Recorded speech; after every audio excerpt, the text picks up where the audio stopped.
So you say that you could buy any house from any seller in any market without any money or any kind of credit. What do you mean by that? Yeah, so most programs will teach you one niche: wholesaling, rehabbing, lease options, creative financing, taking over debt, taking property subject to the existing debt, buying discounted paper.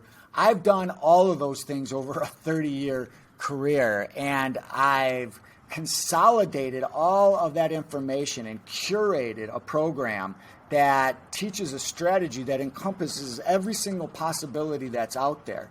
So you have all of this information uploaded to your brain, followed by or coupled with the ability to communicate it effectively because you understand it to the seller. So we put ourselves in a position where we simply ask the seller questions.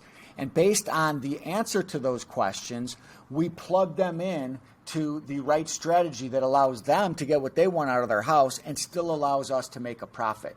So I'll give you an example. One of the main types of real estate investing that's sold out here is the idea of wholesaling real estate. A lot of people start with wholesaling real estate.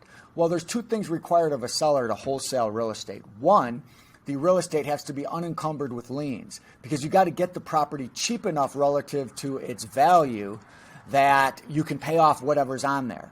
Okay, so that disqualifies a lot of houses right out of the gates. Doesn't disqualify them for us. The second thing you got to do is you got to get a seller who's willing to sell their house in the age of the internet, in the age of Zillow and e-appraisals where you can just type in the address and see the value of the property. You got to get it for 50, 60 cents on the dollar. When there's standing offers that could be made by multiple large scale, big box investment companies who will pay 60 and 70 cents on the dollar. It's a very difficult road to hoe.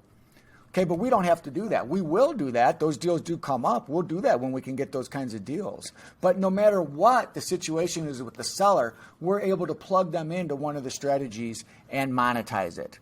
So essentially what we're going to do is three things.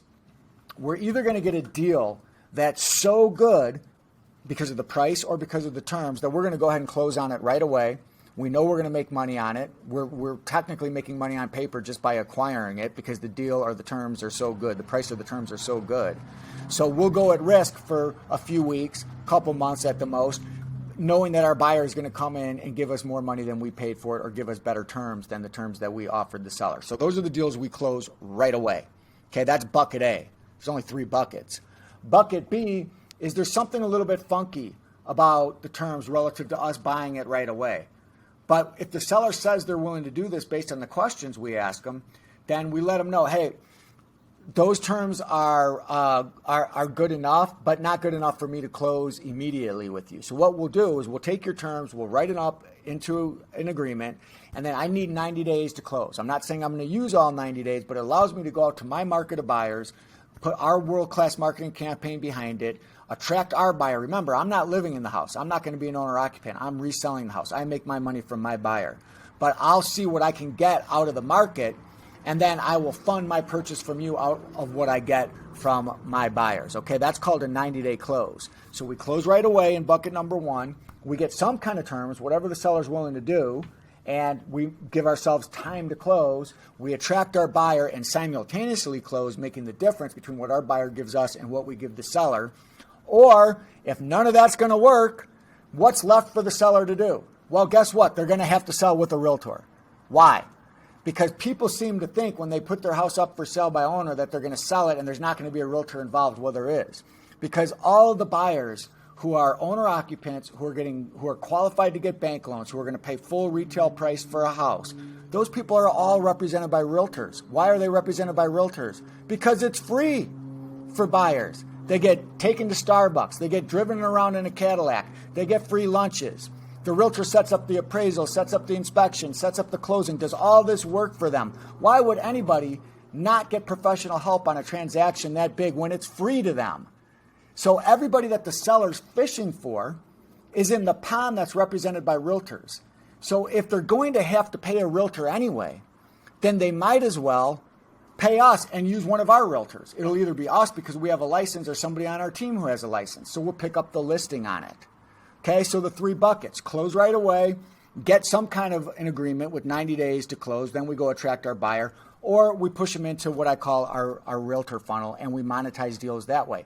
Monetize meaning we profit because we're able to make a commission on it, either because someone on our team did who is a licensed realtor, or we have a realtor license ourselves.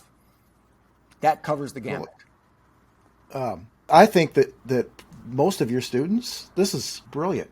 You're going to have a piece of almost every single deal that everybody does for a good long time before they're really good and ready to do this shit on their own. Because there's no freaking way I could say I've got a realtor's license too. I've got this and that. I've got, but to get people involved and then you basically have all your students out there as unpaid or that are paying you to be agents of you.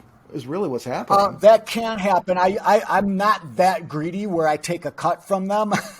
Believe it or not, I actually discourage people from joint venturing with me only because I want to make it clear that my first fiduciary responsibility is to my client, right? So, and I've got to be able to sleep well at night. And sometimes because I've done this for so long, sometimes I don't have to put that much work into a deal to make a lot of money because I already know what to do. So I get a lawyer to do this. I send a letter here and, I use people in my network to kind of finalize things, but then I get a big giant check. So, there's a tendency to feel like, did I really deserve 50% of that deal? So I always tell people on the front end, I'm like, look, I can tell you what to do and I can show you what to do. That's why you're in this program, but you are going to have to go do it yourself. If you're concerned about that, then yeah, I'll JV with you, but it's very expensive. It's 50% of the profit. Are you going to feel good when I get a 6-figure check that you could have had if you would have just listened to me and went and did it yourself? And almost invariably what people say is they're like, look, at least on the first one, because I'd rather get 50% of something than 100% of nothing. So you go ahead and knock this one out for us. So hey there, if you liked what you heard here, there's a lot more to the story. I gave you a macro picture of what's going on, but sometimes you got to dig down into the micro details to really get deals done.